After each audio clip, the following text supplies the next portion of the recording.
I'll just keep talking until you can hear me. Can you hear me? Hi there, Sky. I'm here if you are. I am here. Let's see. Let me get you all. Can you hear me still? I can hear you. Let me load up the Twitch stream and mute it so I can see The chat. because it's always better if I can see what's going on, right? Right. Yeah. And I mean, people are already asking questions already. People are so excited. Damn. I Well, know. I hope that this means hang on. Let me set it on mute so we can hear each other. Okay. Oh man, I already see I've got a Hi Dr. mustache. I guess I'm on screen, huh? You are. We have the Milky Way parked right between us. Bam, that's the way I like it. Galaxy on the right or on the left? I'm full of ads right now, so I can't see yet. It's right in between us. So Awesome. you're on my right, but you might be on their left. I don't think I'm flipped. I don't know. I'm not sure. Everybody says that's an interesting stash. Guys, we went over this. I gave you all of the stuff on him. Uh-oh.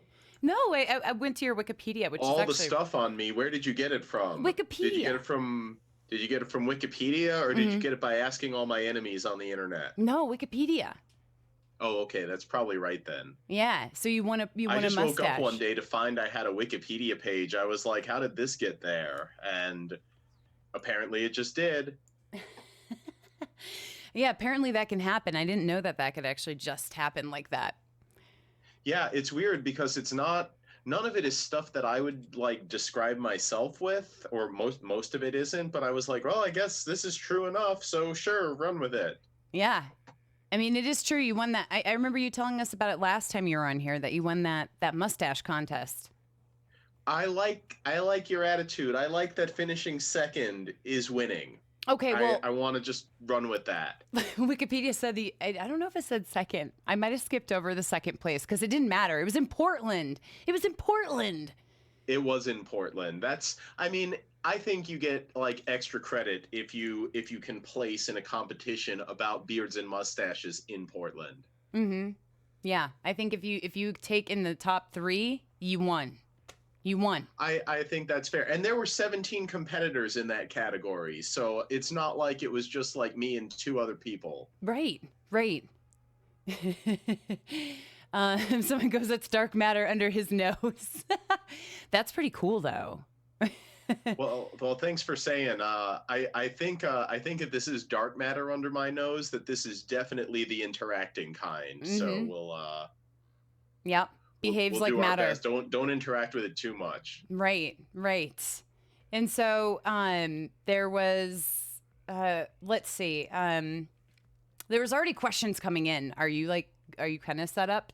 Cuz I don't I'm mind set up. reading I them. can I can read the stream questions. So I can start taking them, but you should maybe moderate for me just a little bit because it's probably better if I take certain questions and not others, right? Right, right. And that's what I'm best with is kind of looking at these. The first person in here that I was like, just wait for it because I was really trying to hype you up being here. Oh. Someone said, "What is black body radiation?" Oh, that's like a real question. When you said Yeah. wait for it, I thought you were going to ask me if I lip sync Hamilton, and that's okay. Black body radiation is awesome. So, those of you following the news know that there's a big eruption going on in Hawaii right now, and there's lava coming out of this. And one of the things that puzzles most people is that lava is sometimes red and it's sometimes not.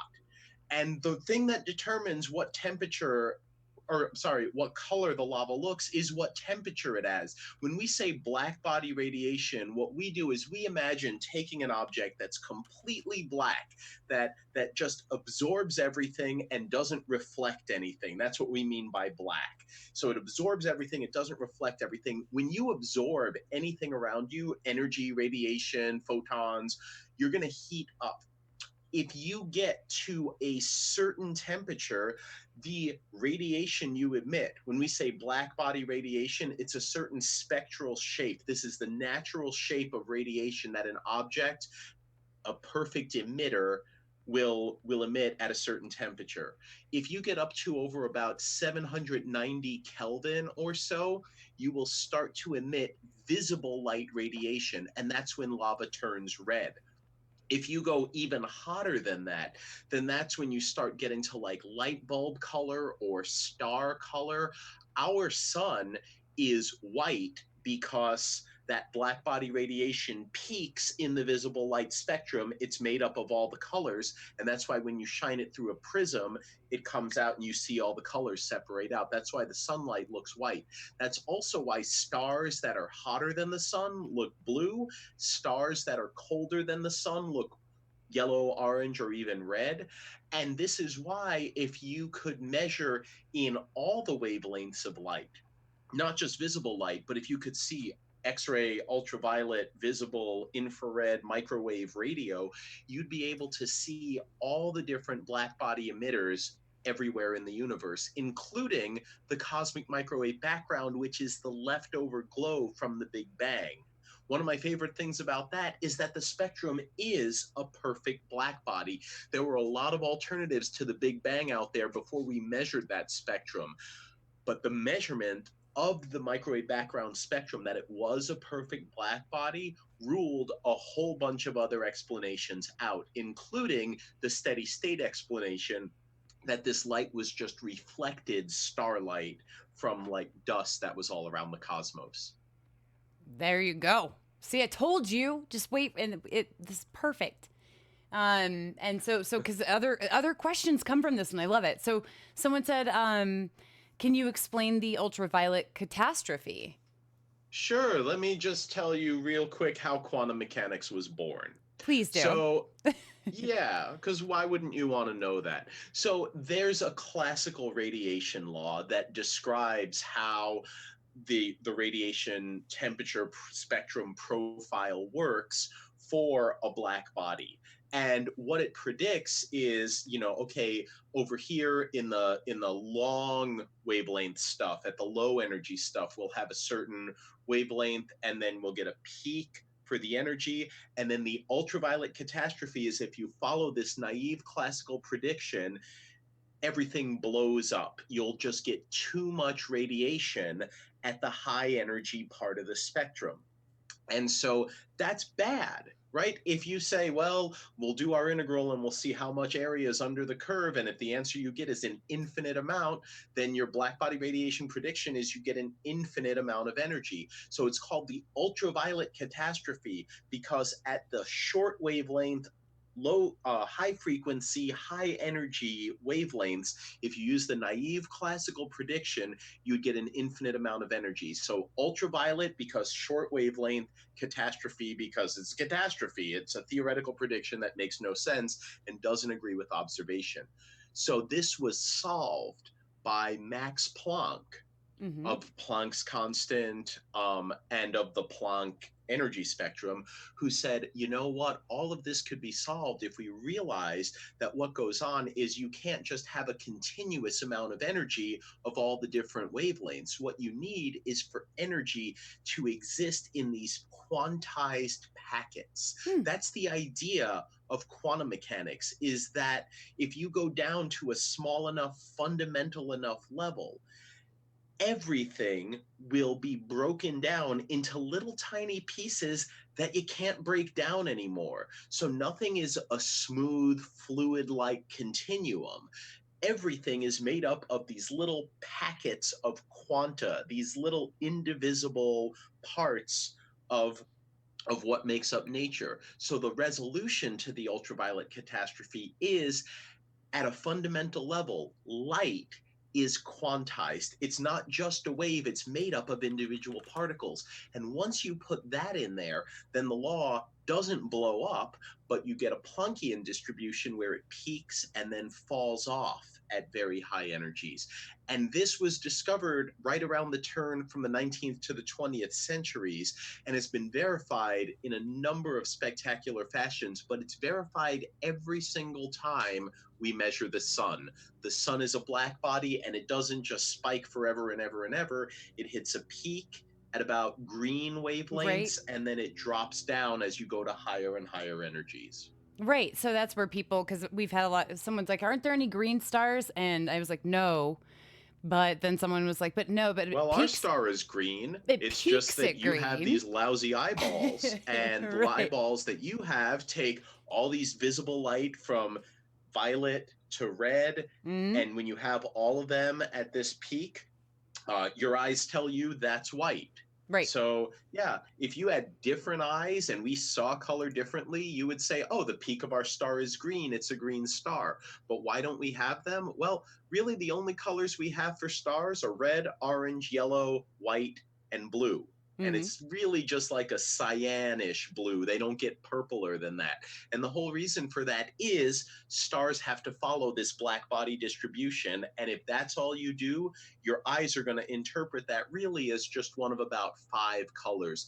There is a whole color space diagram that has a temperature black body line on it. If you want to go to Wikipedia, you could pull that up and look for yourself at why are there no green stars? Well, because green isn't on that line. It isn't on it. Yeah, and that's really interesting. So there was someone else, because people again, like the good questions are really starting to come in, and this is one you will never ever hear me talk about, just because even when I was taking all the astrophysics in college, so many people were like, yeah, stay away from that one until you actually get more into the theory side, and but quantum entanglement. This is totally different, but it's I'm excited someone said something about it. Tell us about Yeah, quantum just entanglement. just ask the astrophysicist everything you wanted to know about astronomy or physics or anything in between. All At right. least at least you didn't actually go with the Hamilton lyrics, and that's pretty solid. So, The quantum when we entanglement. talk about quantum entanglement, Yeah. what I like to picture is the simplest way to entangle two things is that you can pass a photon through a special type of crystal. It's called a down conversion crystal. You pass a photon through this, and what it does is it emits two photons, and these photons are entangled. And the way you entangle a photon is when you measure a photon, because it moves at the speed of light, Right. it can have one of two types of spin or helicity. So if you imagine your photons coming across the screen, it can be either a left-handed photon where its spin is like this way, Mm-hmm. where if you looked right down it, it would be clockwise, or its spin can be this way. It can be Oh. right-handed, where it's counterclockwise. So some people call this positive or negative. Some people call it +1 or -1. Some people call it left-handed, right-handed. The whole point is that if you have two entangled photons, entanglement tells you if one of them is left-handed, the other one is right-handed, and if one of them is right-handed, the other one is left-handed. And which is which? Well, you might say, well, one's left and one's right, and you don't know until you measure. And that would be fine if we didn't have quantum mechanics in the world, but we do. So the way things work is it's not determined until you measure it. It's in what we call a superposition of states, where this photon is like a mix of left-handed and right-handed. And this one is a mix of right-handed and left-handed. And it's only when you make a measurement or you have an interaction that will decide whether this is left-handed or right-handed that this one also gets determined. So then people start asking all sorts of questions like, well, hey, if you can do that, then couldn't I take these two photons, separate them by a tremendous amount of distance, like a light year, Mm-hmm. and then measure this one and find it's left-handed, and I would immediately know that this one is right-handed. And Right. doesn't that violate the speed of light? Doesn't that send information faster than light? And the answer is no. You would immediately know this is right-handed. But how would anyone else? How would anyone over here know? Right. You could tell them it's right-handed, but it would take you a year for that message to get there because it's a light year away. They can measure it and say, oh, it's right-handed. I know yours is left-handed. And that's true. We've done this not over light years, but over like terrestrial distances. And what we found is, yeah, if you have separate observers and this one measures its left-handed, this one will always measure its right-handed. Interesting. What you can't do, though, is say, this one's in a superposition. I'm going to force it to be left-handed. And therefore, I'm going to send information to make this one be right-handed. That's not how it works. If I were to take this thing that was in a superposition and I were to say, I'm going to force you to be left-handed, Hmm. that destroys the entanglement. This thing is going to be either left-handed or right-handed, and it's not going to care what you forced this one to be. As soon as you force something into a state, rather than measuring and asking what state are you, you are changing the quantum nature of the system. Hmm. Quantum entanglement is a weird thing, and it doesn't work the way people expect. One of my favorite experiments that shows a little bit more, and this isn't strictly an entanglement experiment, but it really speaks to quantum indeterminism and how important it is. It's called the Stern-Gerlach experiment. And that's just named after the two guys, Stern and Gerlach, who did it like a long, long time ago. Take an electron and pass it through a magnetic field. We know an electron has what we call an intrinsic angular momentum, or sometimes we call this a spin. Uh-huh. So if I have a magnetic field that, maybe this is north and this is south down here, if I pass this electron through the magnetic field, then if the electron is spin up, it's going to curve up. If the electron is spin down, it's going to curve down. So you can say, okay, I'm going to shoot my electrons through this. And if it's spin up, it goes up. If it's spin down, it goes down. And perfect. Then you say, hey, you know what? I've got 3 different directions I can test it in. I've got the X direction, the Y direction, and the Z direction. So you say, okay, I can separate them up or down. Now I'm going to do it in this other dimension, in the in and out dimension. So Hmm. now let's say I had it go up. Now I'll shoot them through this magnet. Guess what? 50% of them will come out and 50% of them will go in. So when you split it up or down, it doesn't matter which one you chose. When you measure a new perpendicular direction, Uh-huh. they'll both split again. Now, here's where it gets weird. You say, okay, I split it and it went up. And then I split them again and I took the ones that went to the right. Right. And now I'm going to split them up or down again. And you would guess, and this is what I guessed, that they would all remember, oh, I split up when you measured me that way. I'm still going to go up. No. When you measured a perpendicular direction, Hmm. if you measure, say, the Y direction, you destroy all the information about the X direction and the Z direction.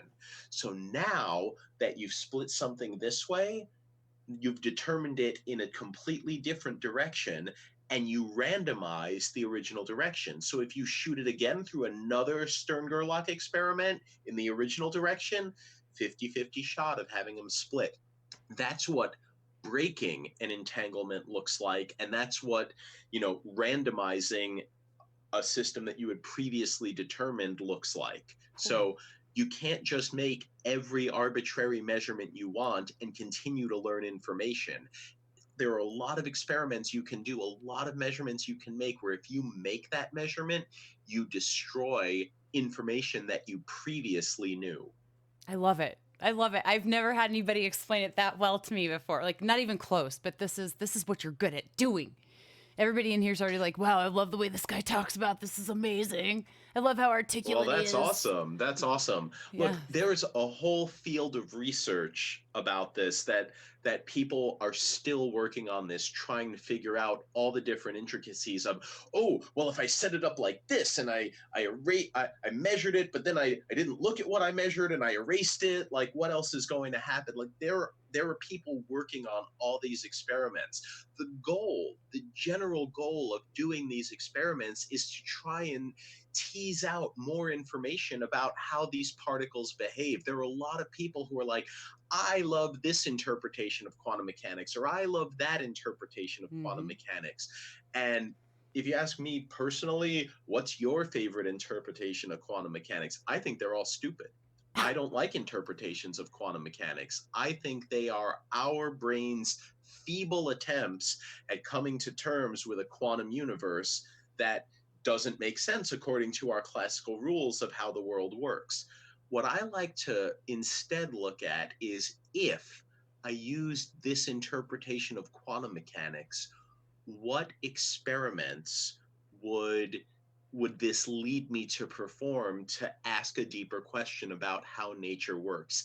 That's, for me, the only way that quantum interpretations are useful. If they can lead you to say, hey, I'm going to do this delayed choice quantum eraser experiment, or they're going to lead me to test Bell's inequality in a new way. If you can come up with a new experiment, super useful to think about quantum mechanics in Copenhagen interpretation, or de Broglie-Bohm pilot wave interpretation, or many worlds interpretation. If you can't do an experiment to learn something new about the universe, then you're just, balancing angels on the head of a pin. Right. Right. And I feel like that's half a Twitch chat. I'm just kidding. I'm just kidding. Sort of. But it's okay. Someone No, said, no, no. You're just praising the good half. Right, right. So I did pause chat for this one because this is a good question, and it's in line. I've never been presented proof of a photon, and there's a disagreement about photon structure and behavior. What has convinced you that photons are real, and how do you believe them to operate? Well, it's pretty easy to convince yourself that photons are real. And this was an experiment that Einstein did in 1905 that wound up with him winning the Nobel Prize. And it's the photoelectric effect. The way you can convince yourself photons are real is you take a metal, just like a metal, a conducting piece of metal. And why a conducting piece of metal? Because it has free electrons on it, right? That's what makes electric current, is free electrons flowing along a conductor. Piece of cake. So now you take a photon, right? Photons come in all different wavelengths, and maybe you're used to thinking of them as light waves. So, okay, take some red light and shine it on this metal, and shine it with an unimaginably large intensity, or as large an intensity as you can imagine, and you turn it up and up and up, and you're pumping watts and kilowatts and megawatts and gigawatts of power into this red light, and you're measuring how many electrons get kicked off from all of these photons, from all of this red light, and the answer is zero. And the answer is zero because red light, the individual photons that make up red light, even if there's quadrillions of them, each individual photon doesn't have enough energy to ionize an electron. Then what you do is you take a tiny, tiny amount of ultraviolet light. You just shine some ultraviolet light, and bam, electrons right away. X-rays, gamma rays, ultraviolet rays, bam. It will kick electrons off of it. And that's a huge lesson to learn, is it isn't the total amount of energy or the total intensity that you pump into a system that elicits a response. It's whether the energy of each individual photon is above a certain threshold to elicit a reaction. So the entire science of chemistry and electron transitions in orbitals is based on the fact that photons have to have particular energy values. And if they don't have those values, they won't interact with your atoms or molecules. But if they do have those values, then you get that interaction every time. So I would say, if you wanted to prove that photons exist, photoelectric experiment is the easiest, simplest experiment you can perform. There you go. And there's a lot of good questions. And Ziggy said, this is the best stream I've watched, 100%. Appreciate that, Ziggy. Glad to have you here. Absolutely. Pretty sweet. I know. And I got to get you back more often, because there are so many people that just die for this. Because, I talk about a lot of the basic stuff because I'm basic. And but still, like, these are the things that people ask me questions. I'm just, I don't know. I didn't get my degree in astrophysics. I'm not a theoretical physicist, and I most certainly have not written books But you're And doing the best job you can with what you know, right? If you started to ask me about what's my favorite murder mystery movie, I'd be able to talk to you about, a few of them, but I certainly wouldn't have the same expertise that I have about astrophysics. I know, but astrophysics are so cool. And I always want to know the answer to these questions too. And sometimes people in this chat only know how to ask the questions that I wouldn't even know how to ask. That's kind of what I love about my community, is they can ask the questions I wouldn't even know how to ask. So someone said I'm going up a bit. There was a faster than light question, and I can find it because they did say FTL, and that's pretty easy to see.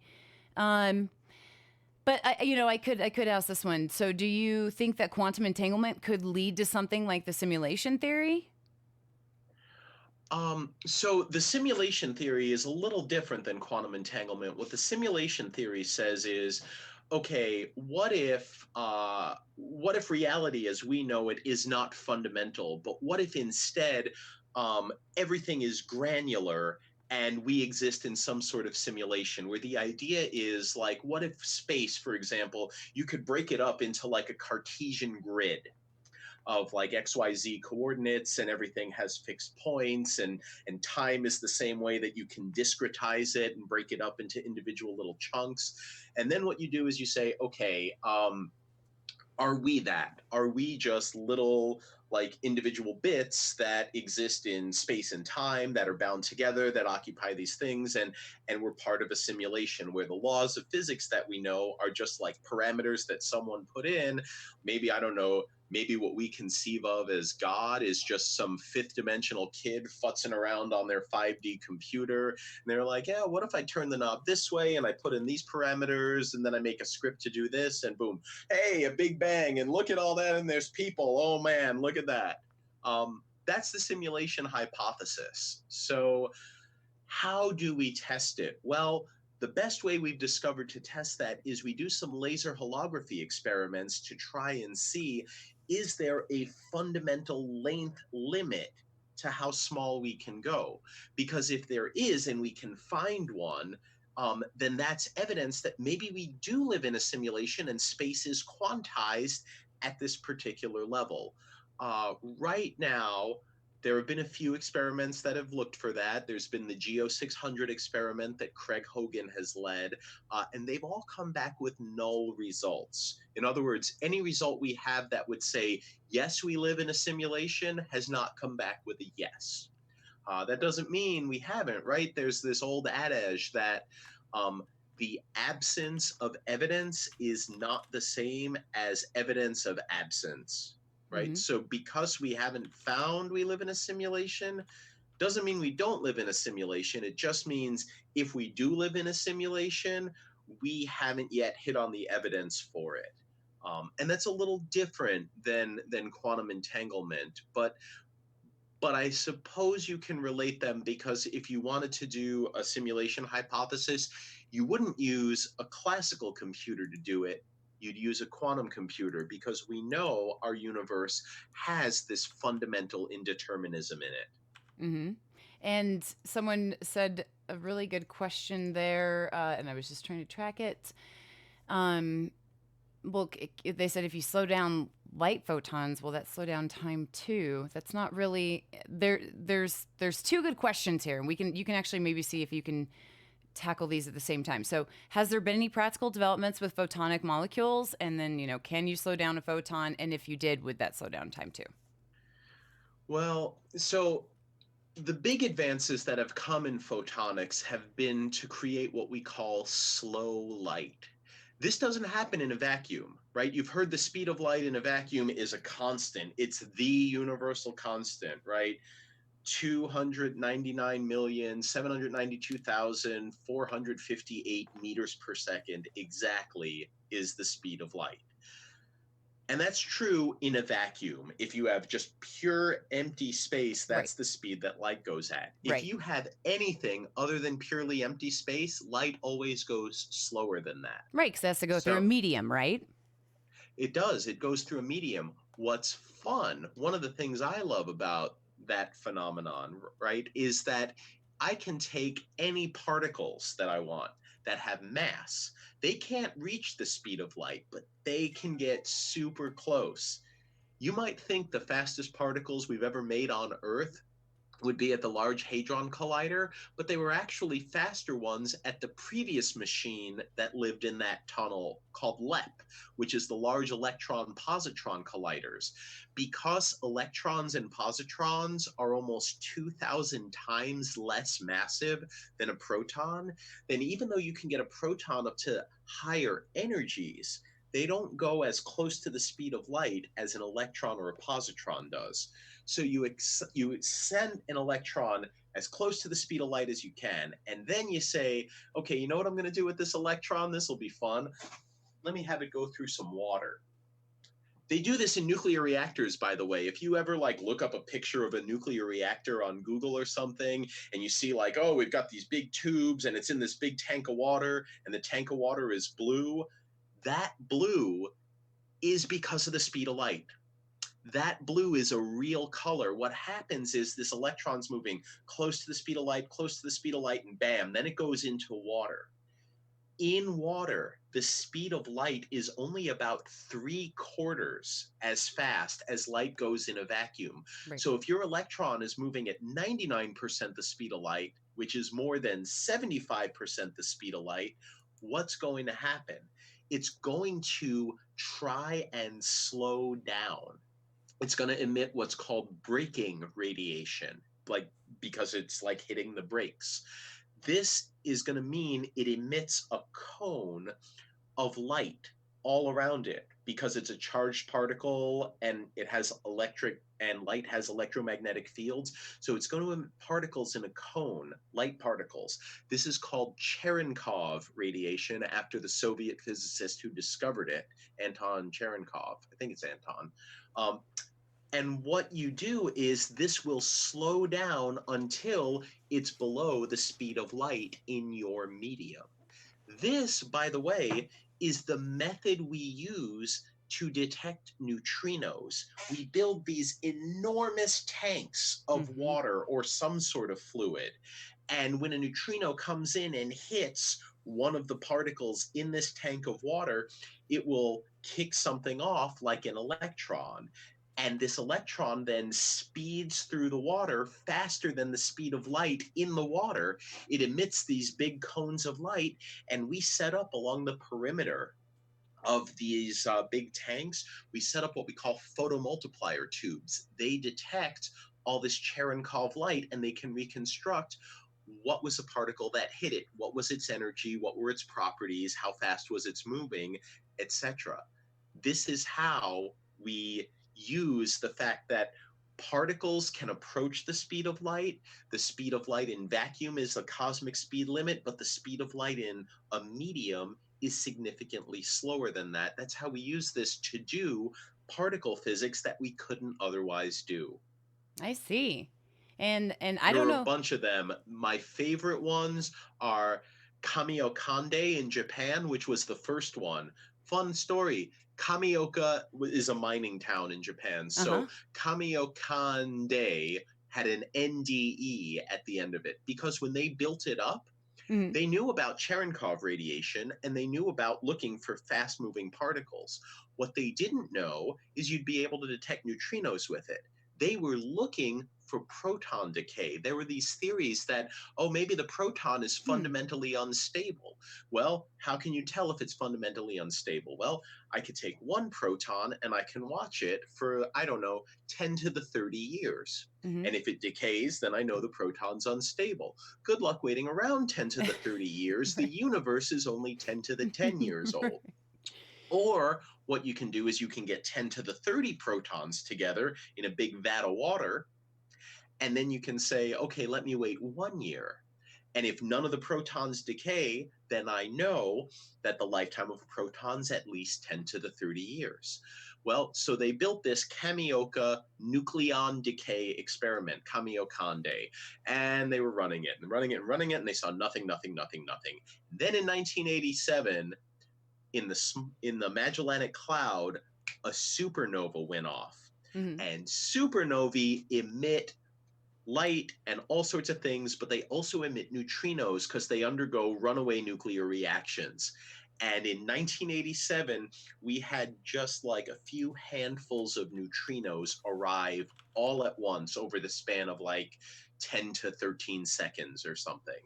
And so that was how we realized, hey, we can use these enormous tanks full of liquid to detect cosmic neutrinos.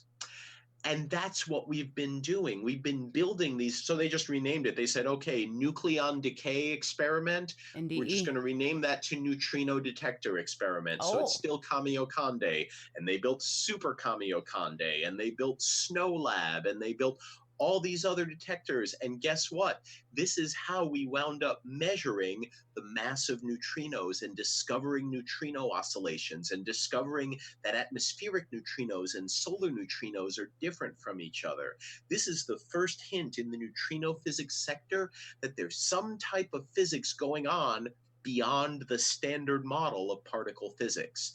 And this is the place to be. If I were going to go into particle physics, there are a whole bunch of people who are like high energy, boom boom, proton proton, LHC stuff. That's what I want to throw in my lot for where I'm going to find new physics. There are a bunch of other people that are like supersymmetry, extra dimensions, string theory. That's where I'm going to go. If I were going to bet my career on it, I'd bet on neutrinos. Yeah, and to follow that up, and thank you, Mr. Grech. To follow it up, someone said, "Can neutrinos give us hints about dark matter, dark energy, and how?" So neutrinos were a candidate for dark matter because people were like, well, what are all the things I know about dark matter? It has mass, it exerts a gravitational force, it clumps and clusters in the universe, but also it doesn't smack into itself, it doesn't collide with normal matter, at least not very much, and it doesn't block light or emit light. Those all sound like neutrinos. The problem is we've measured the mass of neutrinos, and we've also measured how the large-scale structure of the universe forms, how it clumps and clusters into stars and galaxies and groups and clusters and superclusters and filaments and leaves cosmic voids. And if dark matter were made of neutrinos, because neutrinos have a low mass and the young universe is very hot, the structure we form would actually look different. It would look washed out on small scales, and it doesn't look washed out. So this is why we say when it comes to dark matter that we believe our universe is full of cold dark matter, because what cold refers to is it means that when the universe first formed neutral atoms, this dark matter had to be moving slow relative to the speed of light. Neutrinos would have to be moving fast relative to the speed of light when that happens. So neutrinos may make up a small fraction of the dark matter, maybe all the way up to about 0.1 to 1% of Mm. the dark matter. But the overwhelming majority of dark matter has to be cold, and neutrinos would be hot dark matter. And then and to follow that up, so you kind of already gave us that answer. Did that help you with that melted igloo? Because that's not a dumb question. That's not a dumb question at all. There's a lot of people in here that might not even know how detecting neutrinos actually help us and why we're doing it. So that's not a I'm dumb sorry, question. I think I missed something there. Did you ask me something about a melted igloo? No, no, melted igloo is a person in the chat that asked the question. He's like, this might be a dumb question, but it's not a dumb question. Just saying, like, No, it's not a yeah, dumb it's a question. great And if it question. were a dumb question, I would lie to you and tell you it wasn't a dumb question. But I'm really being honest, it wasn't a dumb question. There you go. Yeah, because a lot of people might not know that, and there's still a lot of stuff coming out from that. Someone said, "Is it just me, or does the theory of relativity not make sense? Should you have to travel faster than instantaneous to travel through time, not just faster than light, which has a speed?" You know, the theory of relativity doesn't make sense to anyone who, hasn't decided that, okay, the universe is under no obligation to make sense to me. If you use common sense for an uncommon phenomenon, it's not going to work. It's not going to make sense. So what instead is, the way I like to think about relativity is, um, I like to think about it in two different ways. One of them is the special relativity. This is when you move close to the speed of light. Um, how can you move? Well, if I were stationary, right? If I'm just sitting here in my chair, not moving, then 100% of my motion is forward through time. Mm-hmm. I'm not moving through space. All of my motion is forward through time. Someone else passes me by and they're moving close to the speed of light. They're moving through space very quickly relative to me. What that means, because there's a speed limit to the universe, and there's a speed that relates how space and time go together. And this is the same speed, it's the speed of light. It means if someone's moving more rapidly through space, then they're moving less rapidly through time. So if you've heard of the twin paradox, where I have an identical twin, I don't have an identical twin. Don't harass some imaginary person and pretend they're my identical twin. But if I had an identical twin and they get in a rocket and they travel close to the speed of light and they go super far away and they come back close to the speed of light and they get back to me, maybe they've been on a journey where they have aged 6 months and they come back and I've aged 10 years. Mm-hmm. This is possible in relativity because the more you move through space, the slower you move through time. The way I like to visualize this is, when you think about a clock, you typically think about hands ticking or atoms transitioning or something. The way I like to visualize a clock is, imagine I've got this vertical device, and it has two mirrors, one on the top and one on the bottom. And between these two mirrors, I'm going to have a photon bounce up and down. Mm-hmm. And when it comes up and comes down, that's 1 second. So if I'm stationary, Mm-hmm. my photon's going to rise up, bounce, and come down. That's 1 second. Now, what happens if someone has this same clock, but they're moving close to the speed of light? Well, their photon is going to come up and bounce and come down. But now it hasn't traveled this distance. It hasn't traveled the up down distance. It's traveled this diagonally up and diagonally down distance. Right. If the speed of light is constant, then if this is a distance of 1 light second, then maybe this is a distance of 1 light second, and this is a distance of 1 light seconds. Do you see that from my point of view, not on the ship, 2 seconds will have passed. But for the person on the ship moving with this clock, they'll only see this bounce. The They'll one only second. see 1 light second go by. Mm-hmm. So that's why the faster you move through space, the less quickly you move through time. That's how special relativity works.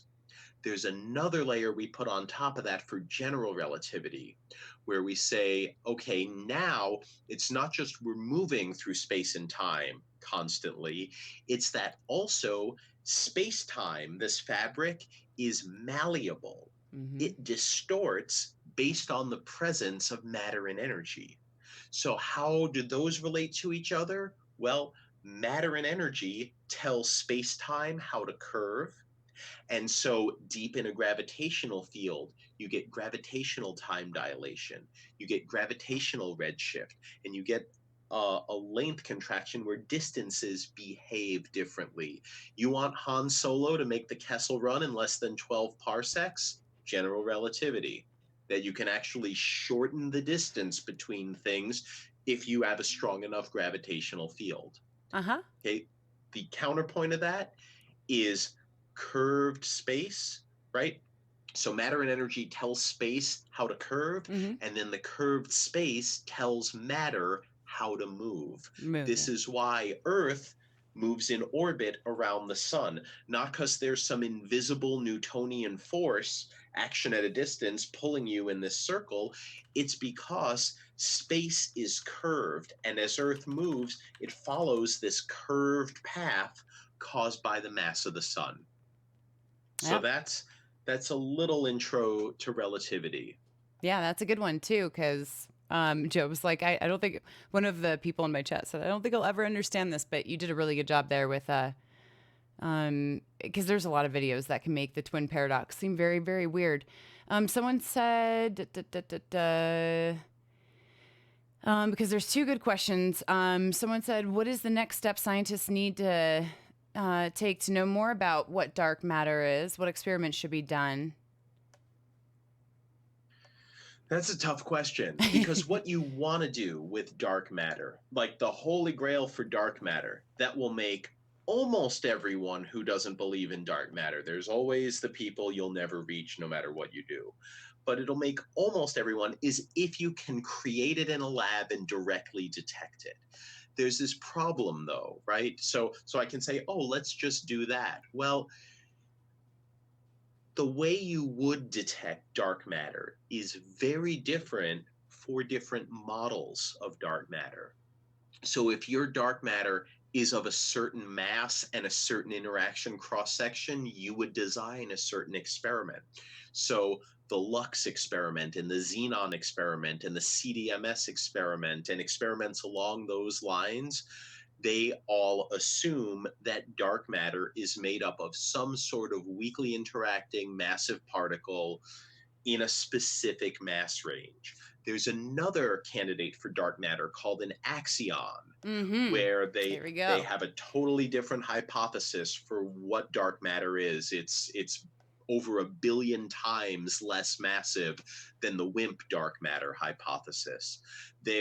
So they have a microwave cavity that they built that they look for axion photon resonances as opposed to looking for rare infrequent interactions between WIMPs and atomic nuclei that they would collide with. And then they have something like, well, what if it's heavy sterile right-handed neutrinos instead? Or what if it's a particle left over from the grand unification epoch? Or what if it's an extra dimensional particle? Or what if it's a sterile neutrino? Or what if it's a fourth generation particle? There are lots of different options that are easy to cook up, but the difficult thing is you can't design a general experiment that will look for dark matter.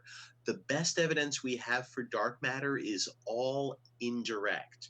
It's because of its gravitational effects. It's because of its effects on the formation of large-scale structure in the universe, or gravitational lensing, or its indirect measurements that we make astrophysically.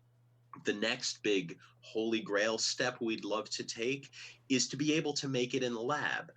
But I just want to make everyone aware that the failure of a particular experiment, or even all the experiments we have running to give you that dark matter, doesn't mean dark matter doesn't exist. It's like the drunk looking for their keys under the lamppost, right? When you are drunk and you lose your keys and you're looking under the lamppost for your keys, if you don't find your keys under the lamppost, that doesn't mean your keys have disappeared or your keys don't exist. It means in the only place where you're capable of looking, in the only place where you have light, your keys aren't there. So if we don't see dark matter in these experiments, that's exactly what it tells you. There isn't dark matter to see using these experiments. It doesn't mean dark matter doesn't exist. And we have a lot of different astrophysical lines of evidence to support that it does exist. But if you want to prove it, if you want to take the next step, that's the step you'll have to take. Until then, there are always going to be skeptics, and there's always room to be skeptical. Oh, Now, yeah. all the alternatives work worse, but until we find a dark matter particle or create it or detect it directly, there's always going to be reasonable room to doubt. Mm-hmm. And that's fine. I think that's good. You should question everything. So someone says, so everything has its own space-time curve. and freely roll around an average curve of their own? Question mark. What's the orientation of each object's curve? Okay, so what we can say is general relativity is pretty hard. I don't want to give you this illusion that like, oh yeah, you just make your masses however you want and you write it down and it's all easy. If you had general relativity and you said, okay, I'm going to write down the easiest thing possible, space with no matter in it. Mm-hmm. That's easy. You can solve that pretty straightforward. You say, okay, now I'm going to put one mass in there. And what do all my other particles do? Well, you can actually write down an exact solution for one mass in your universe. It's known as the Schwarzschild solution, and it is the space-time solution for a single point mass. If you want to know what's a particle's curve going to be, there's an extra ingredient you have to give me. You have to tell me where it is and what its initial motion is. Like what's its position and what's its momentum. Momentum needs a velocity, Right. a speed, and a direction. So you tell me where it is and how it's moving. And now I can give you that space-time curve. I can tell you exactly how it's going to orbit forever and ever and ever into the future. If all I had was the Earth and the sun, I'd be able to reproduce for you exactly what Earth's orbit would be for the next 10 to the 27 years until Earth emitted enough gravitational radiation that it spiraled into the sun. Now, in real life, there's more physics than that. The sun is not stable over time. It will run out of fuel and die. There are other planets. Other things are going to happen. But if all I had was a mass and another point orbiting it, I'd be able to solve everything for you exactly.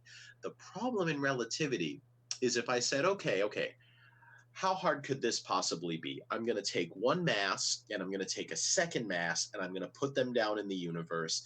And now tell me what this space-time curve does for an object I put down. You can't solve this anymore.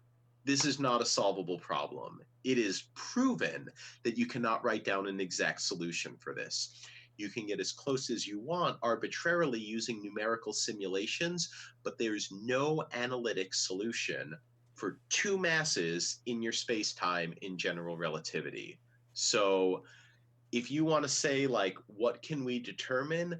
That's what you have to give me, is you have to give me a system that we can solve, and you have to give me what particle are you putting down and what are its initial conditions. If you want to go to that next step and say, well, I know the universe is inherently quantum and I can't determine position and momentum exactly at the same time because of the Heisenberg uncertainty principle, well, then what you can do is you can start, if you want to insert that, you can do what we call semi-classical gravity, where you fold that inherent uncertainty in the initial conditions into these calculations, and you can see how they evolve over time and diverge. Just like a lot of systems have classical chaos in them, like if I took two double pendulums and rotated them at the same time, right, it would only be a matter of time before they started to diverge and take different paths. Well, in quantum mechanics, it only is a matter of time before your initial conditions that started out very close together diverge, and you can't predict your system with very much accuracy anymore. Yeah, and then there was a question, and we do have only about 8 minutes left, so, and thank you, by the way, I have to get you back on. Would you mind maybe being a regular if we could fit in? Am I giving answers that are too long? Is that the problem? Should I be answering more questions with less depth? No, because people are loving this, and then they're feeding, like, it's giving more, like, I'm not hearing anything, like, this is all good. Like, I don't think anybody's having any problems with this. Someone said something about Fletcher's paradox. Well, we got 8 minutes. Yeah. Light's leaving the sun now. It's going to arrive before it gets there. What do you want to know? Exactly. That's awesome. So let's see. Only 8 minutes. Yeah, I know it goes by fast. We have an hour with him, but I would love to have you back again. Maybe we can set up another time in the next couple weeks if you're not too busy. We'll see if we can figure something out. I can maybe do this again in a couple of weeks. Yeah, yeah, because this everybody's like, wow. And let's see. So, some of these questions I do know how to answer. So I'm trying to get the ones that I know I would be like, I have no idea. Um, oh goodness. Okay, yeah. So photons don't experience time. That's what that would be. And then, sorry, I'm trying. There's so many good questions. Uh, let's see. Are you seeing any that are? People are just I see talking a so bunch. much. Someone wants to know what the next huge breakthrough in astronomy will be. I think the next huge breakthrough is going to come as soon as we launch the James Webb Space Telescope. We're going to be able to see past the limits of Hubble. Hubble has shown us super distant galaxies up to when the universe is just 3% of its current age. But we know that there had to have been stars or galaxies hundreds of millions of years before that. James Webb Space Telescope will take us closer to the beginning of the universe than we've ever been before in terms of stars and galaxies and structure. So I think if we want to know, right, Hubble gave us these breathtaking pictures. It showed us for the first time what the universe looks like. If we want to answer the next question of how the universe grew up, how it came from this hot, dense, uniform state to actually build stars and galaxies and give us the universe we have today, that's wait till 2020. 2 more years. James Webb Space Telescope is going to launch. That's the next great breakthrough in astronomy, I expect. Yeah, and fingers crossed for that. That keeps getting More pushed than back. fingers, yeah, please. Yeah, because All the luck.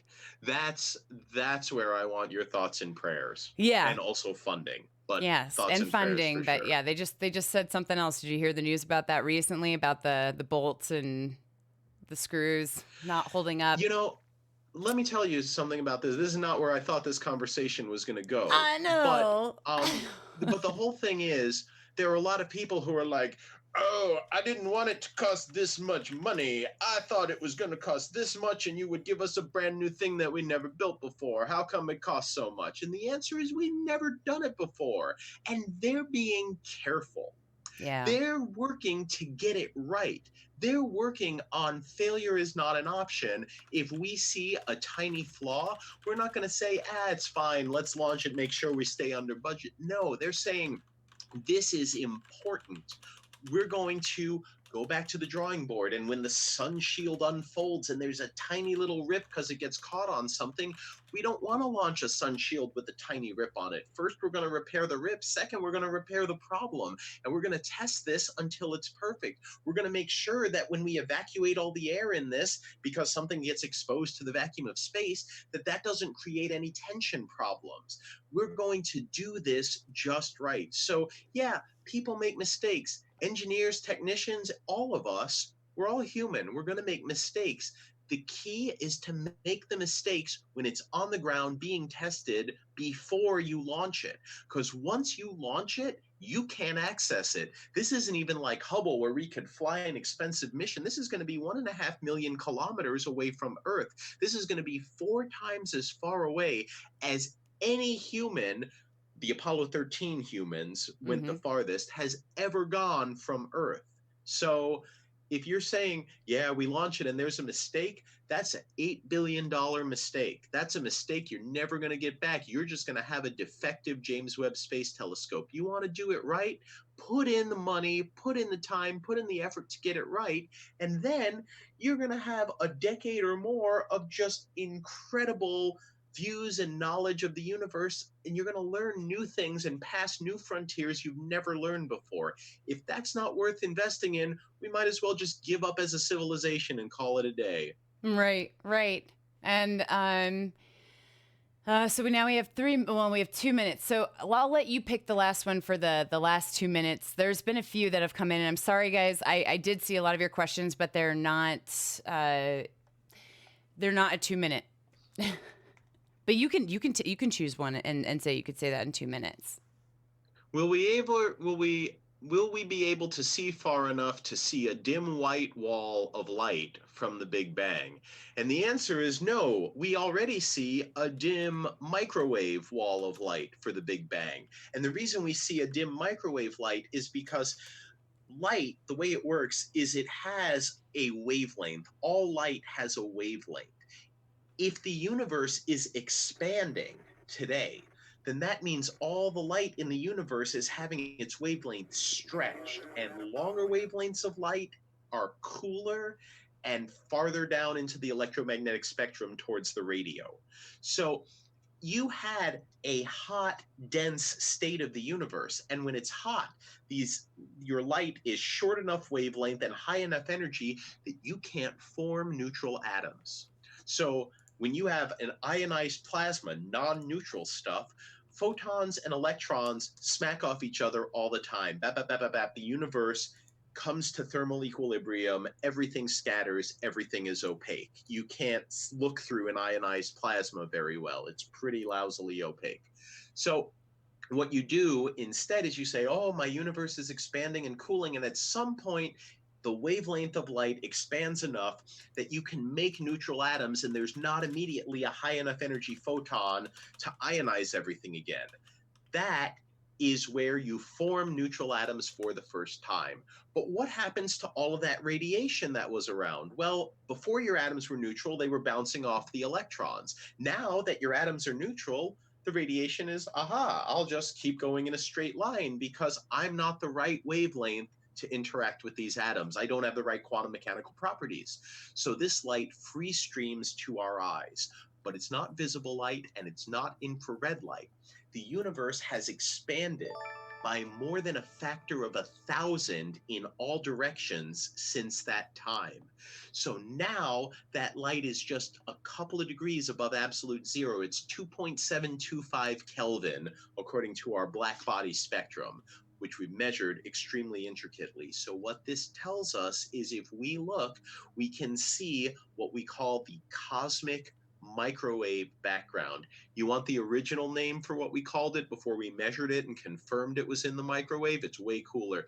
We used to call it the primeval fireball. Oh my We God. can see the primeval fireball today. We first detected it in 1965. We've measured it now with COBE, WMAP, and Planck better than ever.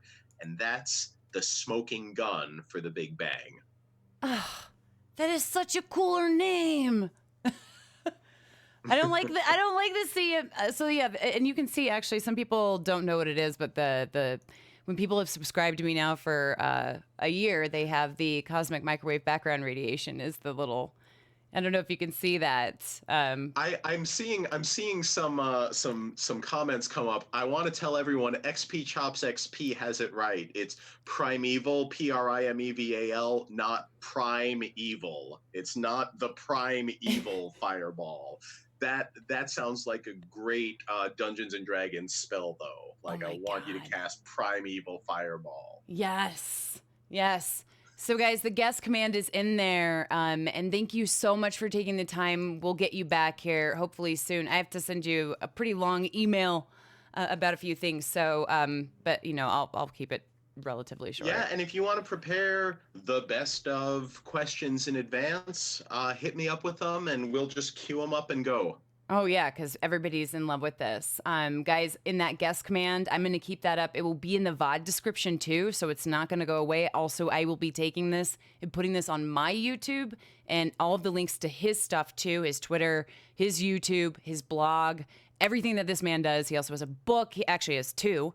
And all that Hey, will be I'm writing there. number 3. You guys are going to love it. Working title is called Before the Big Bang. Bet you want to know what happens there, don't you? I do. And everybody would absolutely love to have you back on. So thank you so much for your time. And I will be in touch with you soon. All right, sounds great, Sky. Thanks, All right. everybody, and I'll see you again real soon. All right. Take care. All right. Bye-bye. Bye-bye, everyone. He is amazing. God, I just have so many awesome people on here.